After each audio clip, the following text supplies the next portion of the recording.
Hello friends, start करते हैं कक्षा 12 की भगतिन नामक पाठ। आइए स्टार्ट करते हैं।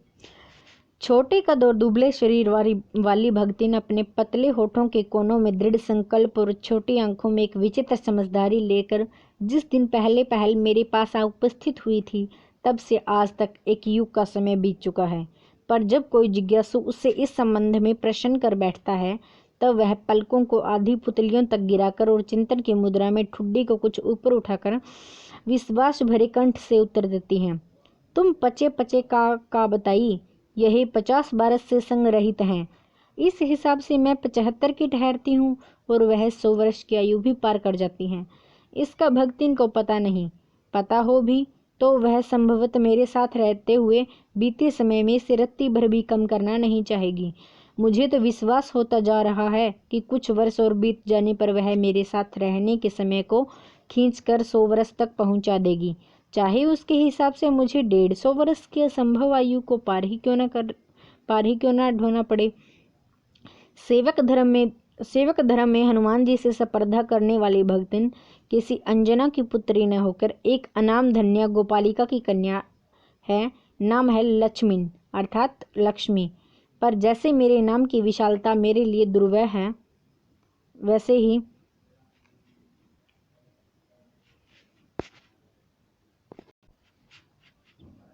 नाम है लक्ष्मी अर्थात लक्ष्मी। पर जैसे मेरे नाम की विशालता मेरे लिए दुर्वह है, वैसे ही लक्ष्मी की समृद्धि भगतिन के कपाल की कुंचित रेखाओं में नहीं बंध सकी।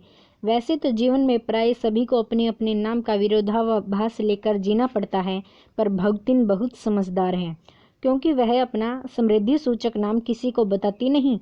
केवल जब नौकरी की खोज में आई थी, तब ईमानदारी का परिचय देने के लिए उसने शेष इतिवृत्त के साथ यह भी बता दिया, पर इस प्रार्थना के साथ कि मैं कभी नाम का उपयोग न करूं। उपनाम रखने की प्रतिभा होती तो मैं सबसे पहले उसका प्रयोग अपने ऊपर करती। इस तथ्य को वह देहातीन क्या जाने। इसी से जब मैंने कंठी माला देखकर उसका नया नामकरण किया, तब वह भगतिन जैसे कवित्व नाम को पाकर भी गदगद हो उठी। भगतिन के जीवन का इतिवृत्त जाने बिना उसके स्वभाव को पूर्णतः क्या अंशतः समझना भी कठिन होगा। वह ऐतिहासिक झोंसी में गांव प्रसिद्ध एक सूरमा की इकलौती बेटी ही नहीं, विमाता की किंवदंती बन जाने वाली ममता की छाया में भी पली है। 5 वर्ष की वय में उसे हंडिया ग्राम के एक संपन्न गोपालक की सबसे छोटी पुत्र वधू बनाकर पिता ने शास्त्र से 2 पग आगे रहने की ख्याति कमाई और 9 वर्षीय युवती का गोना देकर विमाता ने बिना मांगे पराया धन लौटाने वाले महाजन का पुण्य लूटा। पिता का उस पर अगाध प्रेम होने के कारण स्वभावतः ईर्ष्यालु और संपत्ति की रक्षा में सतर्क विमाता ने उनके मरणांतक रोग का समाचार तब भेजा जब वह मृत्यु की सूचना भी बन चुका था। रोने पीटने के अपशुगन से बचने के लिए सास ने भी उसे कुछ न बताया। बहुत दिन से नहर नहीं गई, सो जाकर देख आवे, यही कहकर और पहना उड़ाकर सास ने उसे विदा कर दिया। इस अप्रत्याशित अनुग्रह ने उसके पैरों में जो पंख लगा दिए थे, वे गांव की सीमा में पहुंचते ही झड़ गए। हाय लक्ष्मी न बाई की अस्पष्ट पुनर्वृत्तियां और स्पष्ट सहानुभूति दृष्टियां उसे छत तक ठेल ले गई, पर वहां न पिता का चिन्ह शेष था और न विमाता के व्यवहार में शिष्टाचार का लेश था। दुख से शिथिल और अपमान से जलती हुई वह उस घर में पानी भी बिना पिए उल्टे पैरों ससुराल लौट पड़ी। सास को खरी खोटी सुनाकर उसने विमाता पर आया हुआ क्रोध शांत किया और पति के ऊपर गहने फेंक कर उसने पिता के चिर विच्छोह की मर्मावस्था व्यक्त की। जीवन के दूसरे परिच्छेद में भी सुख की अपेक्षा दुख ही अधिक है। जब उसने गेहूं रंग और बटिया जैसी मुख वाली पहली कन्या के 2 संस्करण और कर डाले, तब सास और जिठानियों ने ओठ बिचकाकर उपेक्षा की। उचित भी था, क्योंकि सास तीन कमाऊ वीरों की विधात्री बनकर मंचिया के ऊपर विराजमान पुरखिन के पद पर अभिषिक्त हो चुकी थी और दोनों जिठानियां काक भूषंडी जैसे काले लालों की क्रमबद्ध सृष्टि करके इस पद के लिए उम्मीदवार थीं। छोटी बहू के लिए छोड़कर चलने के कारण उसे दंड मिलना आवश्यक हो गया। जिठानियाँ बैठकर लोग चर्चा करती और उनके कलूटे लड़के धूल उड़ाते। वह मट्ठा फेरती, कूटती, पीसती, रांधती और उनकी नन्ही लड़कियां गोबर उठाती, कंडे थापती। जिठानियाँ अपने भात पर सफ़ेद राब रगड़कर गाढ़ा दूध डालती और अपने लड़कों को उठाते हुए दूध पर से मलाई उतारकर खिलाती। वह काले गुड़ की डली के साथ कटौती में मट्ठा पाती और उसकी लड़कियां चने बाजरे की घुघरी चबाती। इस दंड विधान के भीतर ऐसी कोई धारा नहीं थी जिसके अनुसार खोटे सिक्कों की टकसाल जैसी पत्नी से पति को विरक्त किया जा सके। सारी चुगली चबाई की प्रणति उसके पति पत्नी प्रेम को बढ़ाकर ही होती थी। जिठानियाँ बात बात पर धमाधम पीटी कूटी जाती, पर उसके पति ने उसे कभी उंगली भी नहीं छुआई। वह बड़े बाप की बड़ी बेटी वाली बेटी को पहचानता था। इसके अतिरिक्त परिश्रमी, तेजस्वी और पति के प्रति रोम रोम से सच्ची पत्नी को वह चाहता भी बहुत रहा होगा, क्योंकि उसके प्रेम के बल पर ही पत्नी ने अलगोजा करके सबको अंगूठा दिखा दिया। काम वही करती थी, इसलिए गायें, भैंस, खेत खलिहान, अमराई के पेड़ आदि के संबंध में उसी का ज्ञान बहुत बढ़ा चढ़ा था। उसने छांट छांट कर ऊपर से असंतोष की मुद्रा के साथ और भीतर से पुलंकित होते हुए जो कुछ लिया वह सबसे अच्छा भी रहा। साथ ही परिश्रमी दंपति के निरंतर प्रयास से उसका सोना बन जाना भी स्वाभाविक हो गया। धूमधाम से बड़ी लड़की का विवाह करने के उपरांत पति ने घरौंदे से खेलती हुई 2 कन्याओं और कच्चे गृहस्थी का भार 29 वर्ष की पत्नी पर छोड़कर संसार से विदा ली। जब वह मरा तब उसकी अवस्था 36 वर्ष से कुछ अधिक ही रही होगी, पर पत्नी आज उसे बूढ़ऊ कहकर स्मरण करती है। भक्तिन सोचती है, जब वह बूढ़ी हो गई तब क्या परमात्मा की यहाँ वे न बूढ़ा हो गए होंगे? अतः उन्हें बूढ़ऊ न कहना उनका घोर अपमान है। हाँ, तो भक्तिन के हरे भरे खेत, मोटी ताजी गायें और फलों से लदे पेड़ देखकर जेठ जिठौतों के मुंह में पानी भराना स्वाभाविक था। इन सब की प्राप्ति तो तभी संभव थी जब भैयहू दूसरा घर कर लेती, पर जन्म से खोटी भक्तिन इनके चकमे में आई ही नहीं। उसने क्रोध से पांव पटक पटक कर आंगन को कंपायमान करते हुए कहा, हम कुकरी बिलारी न होए, हमार मन पुसाई तो हम दूसरा के जाब, नहीं तो तुम्हार पचे की छाती पे हो रहा भुजब और राजक्रम समझो रही। उसने ससुर, अजिया ससुर और जाने की पीढ़ियों के ससुर गणों की उपार्जित जगह जमीन में से सुई की नोक बराबर भी देने की उदारता नहीं दिखाई। इसके अतिरिक्त गुरु से कान फूंकवा, कंठी बांध और पति के नाम पर घी से चिकने केशों को समर्पित कर उसने कभी न टलने की घोषणा कर दी। भविष्य में भी संपत्ति सुरक्षित रखने के लिए उसने छोटी लड़कियों के हाथ पीले कर उन्हें ससुराल पहुंचाया और पति के चुने हुए बड़े दामाद को घर जमाई बनाकर रखा। इस प्रकार उसके जीवन का तीसरा परिच्छेद आरंभ हुआ। भगतिन का दुर्भाग्य भी उससे कम हठी नहीं था। इसी से किशोरी से युवती होते ही बड़ी लड़की भी विधवा हो गई। भैयू से पार न पा सकने वाले जेठों और काकी को परास्त करने के लिए कटिबद्ध जिठौतों ने आशा की एक किरण देख पाई। विधवा बहन के गठबंधन के लिए बड़ा जिठौत अपने तितर लड़ाने वाले साले को बुला लाया, क्योंकि उसका हो जाने पर सब कुछ उन्हीं के अधिकार में रहता। भगतिन की लड़की भी माँ से कम समझदार नहीं थी।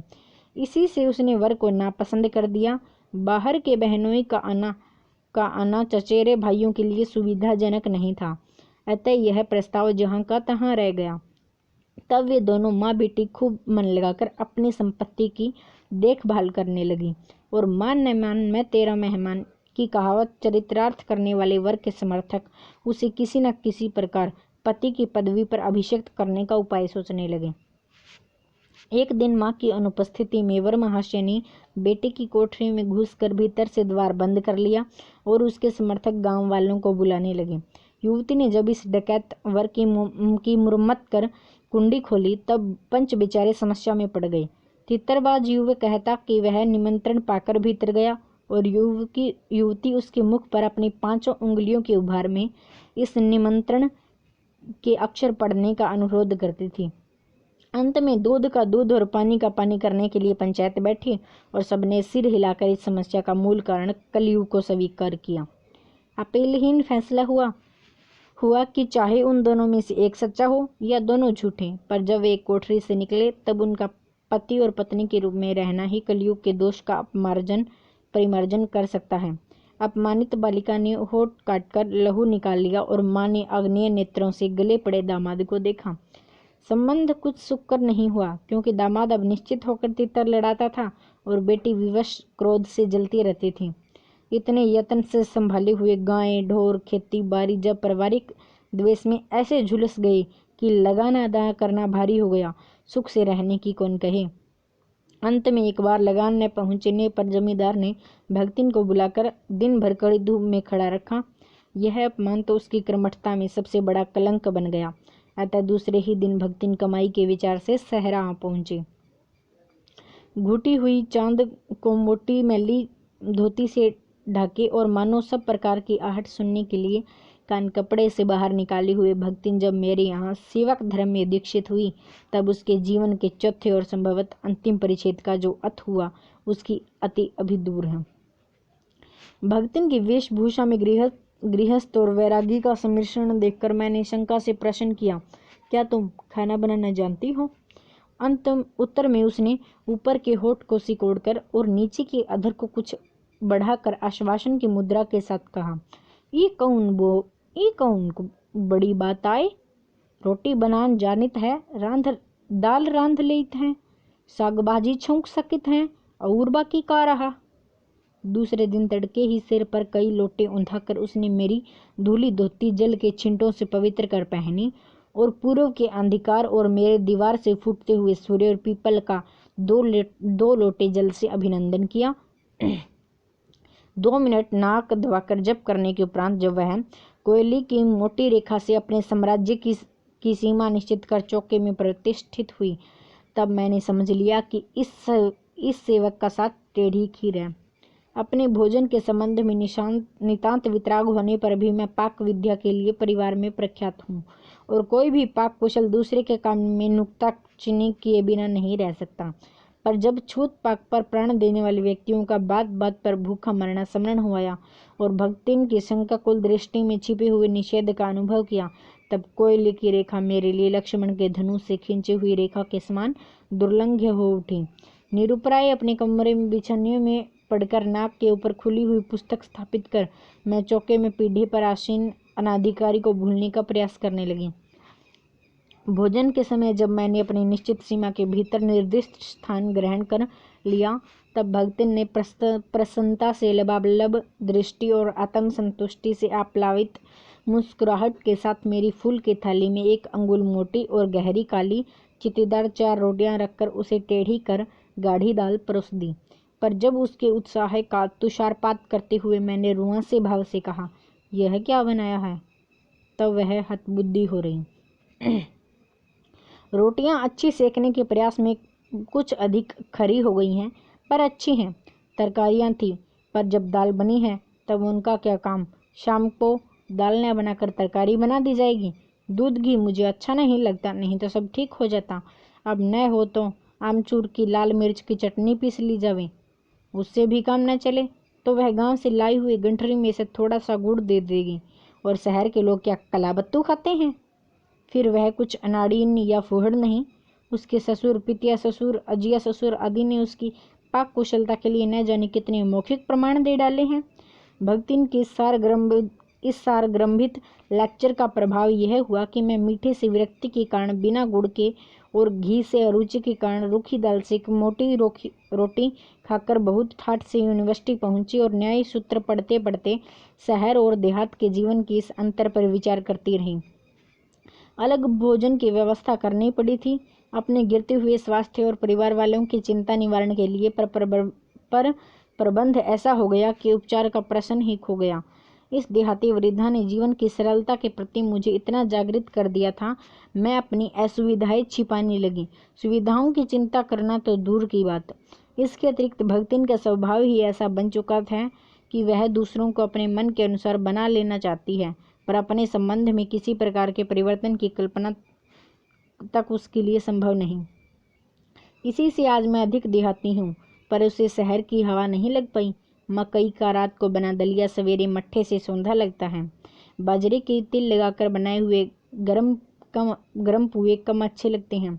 ज्वार के भुने हुए भट्टे के हरे दानों की खिचड़ी स्वादिष्ट होती है। सफ़ेद मुंहिए की लपसी संसार भर के हलवे को लजा सकती है आदि वह मुझे क्रियात्मक रूप से सिखाती रहती है, पर यहाँ का रसगुल्ला तक भक्तिन के पोपले मुँह में प्रवेश करने का सौभाग्य नहीं प्राप्त कर सकता। मेरे रात दिन नाराज होने पर भी उसने साफ धोती पहनना नहीं सीखा। मेरे समय धोकर फैलाए हुए कपड़ों को भी वह तह करने के बहाने सिलवटों से भर देती है। मुझे उसने अपनी भाषा की अनेक दंत कथाएं कंठस्थ करा दी हैं, पर पुकारने पर वह आई के स्थान पर जी कहने का शिष्टाचार नहीं सीख पाई। भक्तिन अच्छी है यह कहना कठिन होगा, क्योंकि उसमें दुर्गुणों का अभाव नहीं। वह सत्यवादी हरिश्चंद्र नहीं बन सकती, पर नरों व कुंजरों व कहने में वह विश्वास नहीं करती। मेरे इधर उधर पड़े पैसे रुपए भंडार घर की किसी मटकी में कैसे अंतर्हित हो जाते हैं, यह रहस्य भी भक्तिन ही जानती है। पर उस संबंध में किसी के संकेत करते ही वह उसे शास्त्रार्थ के लिए चुनौती दे डालती है, जिसको स्वीकार कर लेना किसी तर्क शिरोमणि के लिए संभव नहीं। यह उसका अपना घर ठहरा, पैसा रुपया जो इधर उधर पड़ा देखा संभाल कर रख लिया। क्या यह चोरी है? उसके जीवन का परम कर्तव्य मुझे प्रसन्न रखना है। जिस बात से मुझे क्रोध आ सकता है उसे बदलकर इधर उधर करके बताना क्या झूठ है? इतनी चोरी और इतना झूठ तो धर्मराज महाराज में भी होगा, नहीं तो वे भगवान जी को कैसे प्रसन्न रख सकते, संसार को कैसे चला सकते? संसार शास्त्र का प्रश्न भी भक्तिन अपनी सुविधा के अनुसार सुलझा लेती है। मुझे स्त्रियों का सिर घुटाना अच्छा नहीं लगता, अतः मैंने भक्तिन को रोका। उसने अकुंठित भाव से उत्तर दिया कि शास्त्र में लिखा है। कुतूहल वंश में पूछी बैठी, क्या लिखा है? तुरंत उत्तर मिला, तीर्थ गए मुंडाई सिद्ध। कौन से शास्त्र का यह रहस्यमय सूत्र है, यह जान लेना मेरे लिए संभव नहीं था, अतः मैं हार कर मौन हो रही। भक्तिन का चूड़ा क्रम हर बृहस्पतिवार को एक दरिद्र नापित के गंगा जल से धुले उस्तरे द्वारा यथाविधि निष्पन्न होता रहा, पर वह मूर्ख है या विद्या बुद्धि का महत्व नहीं जानती, यह कहना असत्य कहना है। अपने विद्या के अभाव को वह मेरी पढ़ाई लिखाई पर अभिमान करके भर लेती है।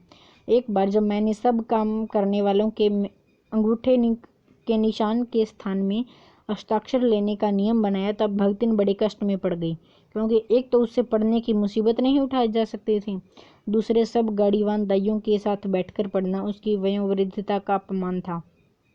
अतः उसने कहना आरंभ किया, हमारे मालकिन तो रात दिन किताबिन में गड़ी रहती हैं, अब हमहू पढ़े लागब तो घर गृहस्थी कौन देखी सुनी। पढ़ाने वाले और पढ़ने वाले दोनों पर इस तरह का ऐसा प्रभाव पड़ा कि भक्तिन इंस्पेक्टर के समान क्लास में घूम घूम कर किसी के आ ई की बनावट, किसी के हाथ की मंथरता, किसी की बुद्धि की मंदता पर टीका टिप्पणी करने का अधिकार पा गई। उसे तो अंगूठा निशानी देकर वेतन लेना नहीं होता, इसी से बिना पढ़े ही वह पढ़ने वालों की गुरु बन बैठी। वह अपने तर्क ही नहीं तर्कहीनता भी प्रमाण खोज लेने में पटु है। अपने आप को महत्व देने के लिए ही वह अपनी मालकिन को असाधारणता देना चाहती है, पर इसके लिए प्रमाण की खोज ढूंढ आवश्यक हो उठती है। जब एक बार मैं उत्तर पुस्तकों और चित्रों को लेकर व्यस्त थी, तब भक्तिन सबसे कहती घूमी, वो बिचारिन तो रात दिन काम में झुकी रहती है और तुम पचे पचे घूमत फिरत हो, चलो तनिक हाथ बटाई ले। सब जानते थे कि ऐसे कामों में हाथ नहीं बटाया जा सकता, अतः उन्होंने अपनी असमर्था प्रकट कर भक्तिन से पिंड छुड़ाया। बस इसी प्रमाण के आधार पर उसकी सब अतिशयोक्तियाँ अमरबेल सी फैलने लगी। उसके मालकिन जैसा काम कोई नहीं जानता, इसी से तो बुलाने पर कोई हाथ बटाने की हिम्मत नहीं करता, पर वह समय कोई सहायता नहीं दे सकती, इसे मानना अपनी हीनता स्वीकार करना है। इसी से वह द्वार पर बैठकर बार बार कुछ काम बताने का आग्रह करती है। कभी कभी उत्तर पुस्तकों को बांधकर, कभी अधूरे चित्र को कोने में रखकर, कभी रंग की प्याली धोकर और कभी चटाई को आंचल से झाड़कर वह जैसी सहायता पहुंचाती है। उससे भक्तिन का अन्य व्यक्तियों से अधिक बुद्धिमान होना प्रमाणित हो जाता है। वह जानती है कि जब दूसरे मेरा हाथ बटाने की कल्पना तक नहीं कर सकते, तब वह सहायता की इच्छा को क्रियात्मक रूप देती है। इसी से मेरी किसी पुस्तक के प्रकाशित होने पर वह उसके मुख पर प्रसन्नता की आभा वैसे ही उद्घाटित हो उठती हैं, जैसे स्विच दबाने से बल्ब में छिपा आलोक। वह सोने में उसे बार बार छूकर, आंखों के निकट ले जाकर और सब और घुमा फिराकर मानो अपनी सहायता का अंश खोजती है। उसकी दृष्टि में व्यक्ति आत्मघोष करता है और उसे बार बार निराश नहीं होना पड़ता। अब स्वाभाविक भी है। किसी चित्र को पूरा कहने में व्यस्त मैं जब बार बार कहने पर भी भोजन के लिए नहीं उठती, तब वह कभी दही का शरबत, कभी तुलसी की चाय देकर वहीं भूख का कष्ट नहीं सहने देती। दिन भर के कार्य से छुट्टी पाकर जब मैं कोई लेख समाप्त करने, अभाव को छंदबंद करने पर बैठती हूँ, तब छात्रावास की रोशनी बुझ चुकती है। मेरी हिरनी सोना सख्त तख्त के पत्ताने फर्श पर बैठकर पागोरू करना बंद कर देती है। कुत्ता बसंत छोटी मच्छियों पर पंजों में मुख रखकर आंखें मूंद लेता है। बिल्ली गोधुली मेरे तकिए पर सिकुड़कर सो रहती है। और मुझे रात के निस्तंभता में केली न छोड़ने के विचार से कोने में दरी के आसन पर बैठकर बिजली की चकाचौंध से आंखें मिचमिचाती हुई भक्ति प्रशांत भाव से जागरण करती है। वह ऊँघती भी नहीं, क्योंकि मेरे सिर उठाते ही उसकी धुंधली दृष्टि मेरी आंखों का अनुसरण करने लगती है। यदि मैं सिरहाने रखे रैंक की ओर देखती हूँ तो वह उठाकर आवश्यक पुस्तक का रंग पूछती है। यदि मैं कलम रख देती हूँ तो वह स्याही उठा लाती है, और यदि मैं कागज एक ओर सरका देती हूँ तो वह दूसरी फाइल टटोलती है। बहुत रात गए सोने पर भी मैं जल्दी ही उठती हूँ, और भक्तिन को तो मुझसे भी पहले जगना पड़ता है। सोना उछल कूद के लिए बाहर जाने को आकुल रहती है। वसंत नित्यक्रम के लिए दरवाजा खुलवाना चाहता है, और गोधुली चिड़ियों की चहचहाहट में शिकार का आमंत्रण सुन लेती है। मेरे भ्रमण की भी एकांत साथिन भक्तिन हो रही है। बदरी केदार आदि के ऊंचे नीचे और तंग पहाड़ी रास्तों में जैसी वह हट करके मेरे आगे चलती रही है, वैसे ही गांव के धूल भरी पगडंडी पर मेरे पीछे रहना नहीं भूलती। किसी भी समय कहीं भी जाने के लिए प्रस्तुत होते ही मैं भक्तिन को छाया के समान साथ पाती हूँ। युद्ध को देश की सीमा में बढ़ते देख जब लोग आतंकित हो उठे, तब भक्तिन के बेटी दामाद उसके नाती को लेकर बुलाने आ पहुंचे, पर बहुत समझाने बुझाने पर भी वह उनके साथ नहीं जा सकी। सबको वह देखाती है, रुपया भी देती है, पर उनके साथ रहने के लिए मेरा साथ छोड़ना आवश्यक है, जो संभवतः भक्तिन को जीवन के अंत तक स्वीकार नहीं होगा। जब गत वर्ष युद्ध के भूत ने वीरता के स्थान में पलायन वृत्ति जगा दी थी, तब भक्तिन पहली ही बार सेवक की विनीत मुद्रा के साथ मुझसे गांव चलने का अनुरोध करने आई। वह लकड़ी रखने के मंचान पर अपनी नई धोती बिछाकर मेरे कपड़े रख देगी, दीवार में किले गाड़कर उन पर तख्ते रखकर मेरी किताबें सजा देगी, धान के पुआल का गुदरा बनवाकर और उस पर अपना कंबल बिछाकर वह मेरे सोने का प्रबंध करेगी, मेरे रंग शाही आदि के नई हंडियों में संजोकर रख देगी और कागज पत्रों को छिंके में यथाविधि एकत्र कर देगी। मेरे पास वहां जाकर रहने के लिए रुपया नहीं है, यह मैंने भक्तिन के प्रस्ताव को अवकाश न देने के लिए कहा था, पर उसके परिणाम ने मुझे विस्मृत कर दिया। भक्तिन ने परम रहस्य का उद्घाटन करने की मुद्रा बनाकर और पोपला मुँह मेरे कान के पास लाकर होले होले बताया कि उसके पास 5 बीसी और 5 रुपया गड़ा रखा है, उसी से वह सब प्रबंध कर लेगी। फिर लड़ाई तो कुछ अमरोती खाकर आई नहीं, जब सब ठीक हो जाएगा तब यहीं लौट आएंगे। भक्तिन की कंजूसी के प्राण पंजीभूत होते होते पर्वताकार बन चुके हैं, परंतु इस उदारता के डायनामाइट ने क्षण भर में उन्हें उड़ा दिया। इतने थोड़े रुपये का कोई महत्व नहीं, परंतु रुपये के प्रति भक्तिन का अनुराग इतना प्रख्यात हो चुका है कि मेरे लिए उसके प्रत्याग की सीमा तक पहुंच गया है। भक्तिन और मेरे बीच में सेवक स्वामी का संबंध है, यह कहना कठिन है, क्योंकि ऐसा कोई स्वामी नहीं हो सकता जो इच्छा होने पर सेवक को अपनी सेवा से हटा न सके, और ऐसा कोई सेवक भी नहीं सुना गया जो स्वामी के चले जाने का आदेश पाकर अवज्ञा से हंस दे। भक्तिन को नौकर कहना उतना ही असंगत है जितना अपने घर में बारी बारी से आने वाले अंधेरे उजालों, आंगन में फूलने वाले गुलाब और आम को सेवक मानना। वे जिस प्रकार एक अस्तित्व रखते हैं जिसे सार्थकता देने के लिए ही हमें सुख दुख देते हैं, उसी प्रकार भक्तिन का स्वतंत्र व्यक्तित्व अपने विकास के परिचय के लिए ही मेरे जीवन को घेरे हुए हैं। परिवार और परिस्थितियों के कारण स्वभाव में जो विषमताएं उत्पन्न हो गई हैं, उनके भीतर से एक स्नेह और सहानुभूति की आभा फूटती रहती है। इसी से उसके संपर्क में आने वाले व्यक्ति इसमें जीवन की सहज मार्मिकता ही पाते हैं। छात्रावास की बालिकाओं में से कोई अपनी चाय बनवाने के लिए देहली पर बैठी रहती है, कोई बाहर खड़ी मेरे लिए बने नाश्ते को चक्कर उसके स्वाद की विवेचना करते रहती है। मेरे बाहर निकलते ही सब चिड़ियों के समान उड़ जाती है और भीतर आते ही यथास्थान विराजमान हो जाती हैं। इन्हें आने में रुकावट न हो, संभवतः इसी से भक्तिन अपना 2 जून का भोजन सवेरे ही बनाकर ऊपर के आले में रख देती है और खाते समय चौके का एक कोना धोकर पाक छत के सनातन नियम से समझौता कर लेती हैं।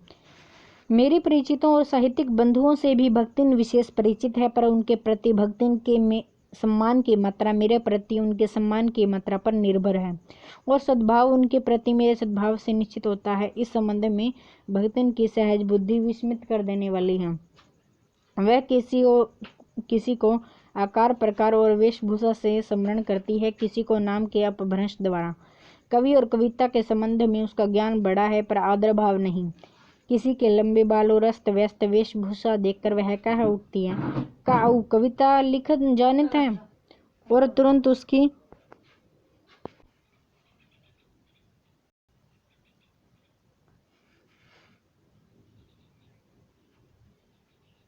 वह किसी को आकार प्रकार और वेशभूषा से स्मरण करती है, तो किसी को नाम के अपभ्रंश द्वारा। कवि और कविता के संबंध में उसका ज्ञान बड़ा चढ़ा है, पर आदर भाव नहीं। किसी के लंबे बाल और अस्त व्यस्त वेशभूषा देखकर वह कह उठती है, का ऊ कविता लिखी जानत है, और तुरंत ही उसकी अवज्ञा प्रकट हो जाती है। तब ऊ कुछो कर ही दर ही ना, बस गली गली गाओ तो बजाओ तो फिर ही। पर सबका दुख उससे प्रभावित कर सकता है। विद्यार्थी वर्ग में से कोई जब कारागार का अतिथि हो जाता है, तब उस समाचार को भक्तिन व्यथित भक्तिन बीता बीता भरे लड़कन का जेहल कलयुग रहा तोन रहा परलन हो जाई, उनकर माई बाप बड़े लाट तक लड़े चाहिए कहकर दिन भर सबको परेशान करती हैं। बापू से लेकर साधारण व्यक्ति तक सबके प्रति भक्तिन की सहानुभूति एक रस मिलती रहती है। भक्तिन के संस्कार ऐसे हैं, जब वह कारागार से डरती है तो जैसे यमलोक से। ऊंची दीवार देखते ही वह आंख मूंद कर बेहोश हो जाना चाहती है। उसकी यह कमजोरी इतनी प्रसिद्धि पा चुकी है कि लोग मेरे जेल जाने की संभावना बता बता कर उसे चिढ़ाते रहते हैं। वह डरती नहीं, यह कहना असत्य होगा, पर डर से अधिक महत्व मेरे साथ का ठहरता है। चुपचाप मुझसे पूछने लगती है वह अपनी कितनी धोती साफ कर ले, जिससे मुझे वहाँ उसके लिए लज्जित न होना पड़े, क्या क्या सामान बांध ले जिससे मुझे वहाँ किसी प्रकार की असुविधा न हो। ऐसी यात्रा में किसी को किसी के साथ जाने का अधिकार नहीं होता। यह आश्वासन भक्तिन के लिए कोई मूल्य नहीं रखता। वह मेरे न जाने की कल्पना से इतनी प्रसन्न नहीं होती जितनी अपने साथ न जा सकने की संभावना से अपमानित। भला ऐसा अंधेर हो सकता है जहाँ मालिक और वहाँ नौकर मालिक को ले जाकर बंद कर देने में इतना अन्याय नहीं, पर नौकर को अकेले मुक्त छोड़ देने में पहाड़ के बराबर अन्याय है। ऐसा अन्याय होने पर भक्तिन को बड़े लाट तक लड़ना पड़ेगा। किसी की माई यदि बड़े लाट तक नहीं लड़ी तो नहीं लड़ी, पर भक्तिन का तो बिना लड़े काम ही नहीं चल सकता। ऐसे विषम परिस्थितियों की स्थिति कल्पना में भी दुर्वरह है।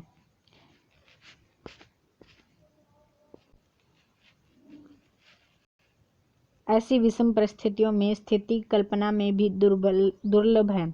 मैं प्राय सोचती हूँ कि जब ऐसा बुलावा आ पहुँचेगा जिसमें न धोती साफ करने का अवकाश रहेगा, न सामान बांधने का, न भक्तिन को रुकने का अधिकार होगा, न मुझे रोकने का, तब चिर विदा के अंतिम क्षणों में यह देहातीन वृद्धा क्या करेगी और मैं क्या करूँगी।